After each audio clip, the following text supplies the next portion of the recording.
Bom, recentemente eu até publiquei um texto sobre esse assunto. Eu acho que filho é um projeto de mais ou menos 20 anos. Então, quando um casal se une e deseja ter um filho, esse projeto ele começa a ser construído antes da concepção. Então, eu acho que a resposta certa é que essa preocupação com a saúde do filho deva ser desde antes da concepção.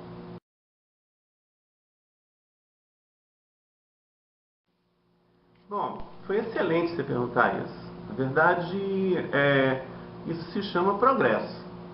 Eu sempre brinco com as vovós que mais ou menos há 150, 200 anos atrás, para a gente ir para a Teoflotone, a gente montava no burrinho e uma semana depois, se a onça não te comesse, se o índio não te matasse, você chegava lá. Hoje a gente monta num helicóptero e está lá em 20 minutos.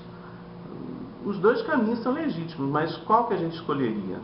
Então, os testes de triagem, seja olhinho, orelhinha, pezinho, eles são preciosos instrumentos para o pediatra, né?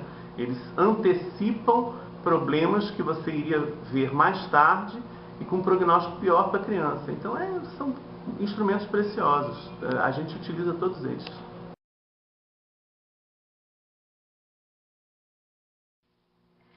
Olha, essa pergunta ela foi feita a Freud no século passado e a resposta foi bem irônica e bem engraçada, né? Uma mãe numa palestra de Freud perguntou para ele como é que a gente fazia para proteger o filho de todas as coisas, como é que a gente fazia para o filho não ter problema. E o Dr. Sigmund Freud virou e falou assim: a partir do momento que a senhora existe, ele já tem um problema. Então, eu sempre brinco muito com isso, né? Claro, Freud foi um gênio, mas esse limite entre o que é proteger e o que é super proteger, ele é muito tênue. A gente realmente precisa se vigiar sempre.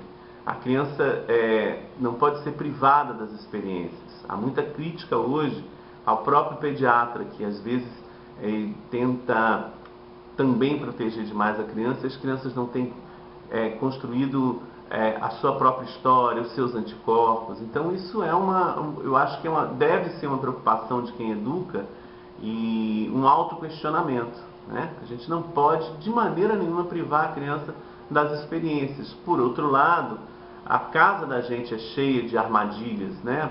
Então isso deve ser muito proporcional à idade e deve ser muito carregado de bom senso.